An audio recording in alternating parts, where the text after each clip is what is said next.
Hey, today we're going to talk about the greatest quarterbacks of the 2010s. We are starting at 1 and working our way up because there's really no suspense at 1 or 2. But 7? Man, that could be anybody. Let's go. Number 1, Tom Brady.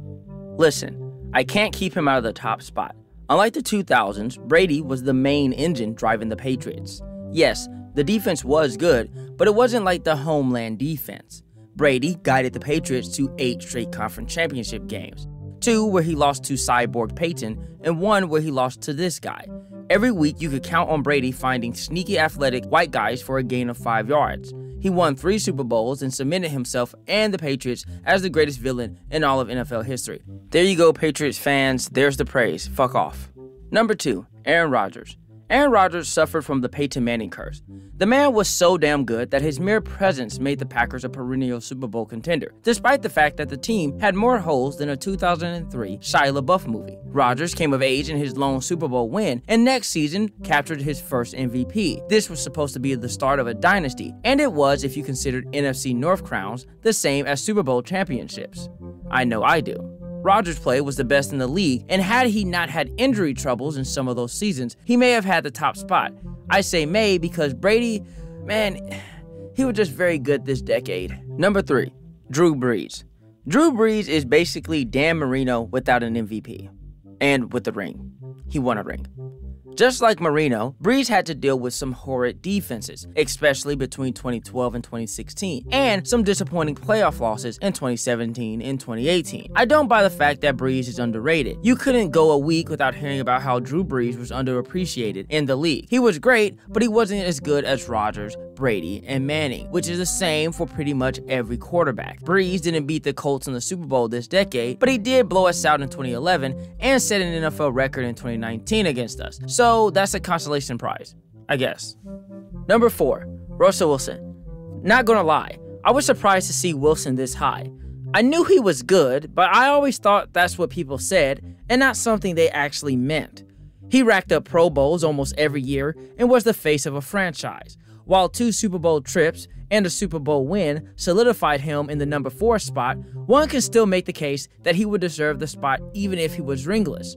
Also, shut up about the Legion of Boom.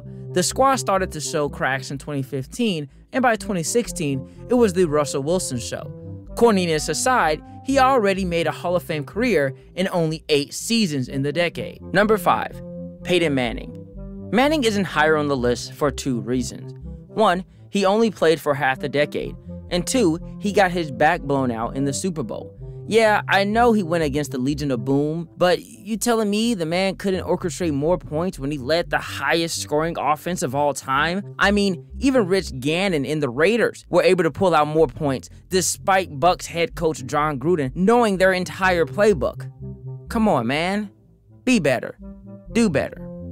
Manning had to sit out the entire 2011 season due to neck surgery. He watched his team perform so poorly that they won the Luck sweepstakes and kicked Manning's old ass to the curb.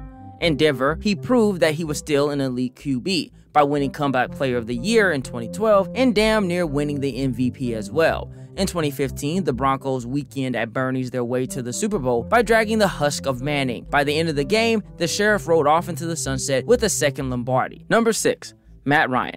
No 28-3 jokes here. It's more played out than watching Notre Dame get overhyped every season just to fall flat on their asses come bowl time. Ryan was the Phillip Rivers of the NFC. He wasn't unbelievably good, but he was consistently above average. The difference between the two is that Ryan took advantage of having good teams, and his peak was being the best signal caller of 2016 while dragging a mediocre defense to a Super Bowl appearance, where that ugly defense and Dan Quinn's play calling reared its ugly head in the 4th quarter. 3 straight drive-extending defensive holding calls on 3rd down? Seriously? Ryan came back down to earth slightly in the following seasons, but remained steady. Also, yes, he's a better quarterback than Michael Vick. Number 7, Ben Roethlisberger. The Steeler great finds himself in the 7th spot again. Big Ben and the Steelers started the decade off by losing Super Bowl 45 to the Packers. The black and yellow would never reach that height again with number 7 at quarterback. Roethlisberger helped transform the Steelers from a team known for hard-hitting defenses to a team known for high-scoring offenses. Big Ben formed a trio with Le'Veon Bell and Antonio Brown to form the Killer Bees. Working with those two and not losing his mind were enough to convince me that Big Ben is a Hall of Famer. The team was never as complete though, as far too often Big Ben would have to overcome many of the Steelers' defensive shortcomings. He will make Canton on his first try, or second. I'm not Nostradamus. And when he does, I will change the channel whenever it comes time for him to give the speech. Number 8. Philip Rivers. In 15 years, no one is going to remember Rivers' playing days. The man was unbelievably slightly above average his entire career. Although a solid top 10-ish quarterback for most of his tenure, Rivers is low on this list because he has no All-Pros, no MVPs, and only made it to the playoffs twice in the decade, going 2-2 overall. He also won a Comeback Player of the Year award in 2013, despite not being injured in 2012. He just played like ass that year. The man never made it back to the AFC Championship game after he flipped off Colts fans in 2007. It is true that Rivers retired in the top 5 to top 8 in many passing records. However, the league became more pass-heavy once 17 entered his prime, and all of his numbers were never that eye-popping when compared to his contemporaries, and will probably be buried as the years go on. Yes, he had multiple Pro Bowls in the decade, but when you've done virtually nothing but be a stat patter for the decade, you got to have something else to bring to the table. Number 9. Andrew Luck. Before Luck took a snap in the NFL, he was already being fitted for a gold jacket. Unfortunately, that jacket will never be worn. Luck started like a house on fire, leading the Colts to 3 straight 11-win seasons, 2 division titles, and a 3-3 playoff record, including a massive comeback against the Chiefs. Injuries started to pile up for Luck in 2015 and 2016. It got so bad that he had to miss the entire 2017 season, and I was forced to watch Jacoby Brissett at quarterback. Luck returned to form in 2018, and every Colts fan was ready for what seemed like a good run, only for Luck to retire unexpectedly in the preseason in 2019. Number 10. Patrick Mahomes.